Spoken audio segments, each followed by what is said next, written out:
Andu Aria mukoragwo na Mawathe Kaunti-ini ya Kilifi ni mubango Urongoreirie kwandikithia andu aria mari na Mawathe Wadi-ini Ciothe ni Kaunti-ini ya Kilifi maya mokite kuona ati Thirikari ni thiete na mbere na gwikiriria na kuona ati andu aria makoragwo na Mawathe kaingi ni makoragwo matirikitwo na njira nene gukirekana ati mubango ni guteithiriria gutigirira ati makorwo makiririkana na njira iria yagiriire. We are here today. This is Mutaratara. We are having a week-long activity on assessment and registration of persons with disabilities, and which is among the key mandates of the National Council for Persons with Disabilities. And why we are doing assessments and registration is, number one, with a bid to know the persons with disabilities within a given locality.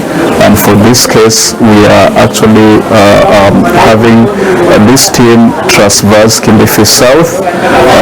That is, each day we are going to actually hold this activity in a given ward.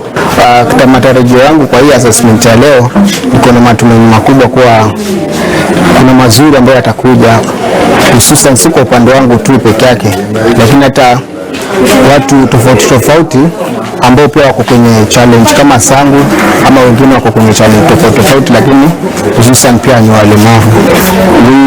They are not registered. It becomes an uphill task for them to access these services because they don't have the relevant formal recognition as persons with disabilities.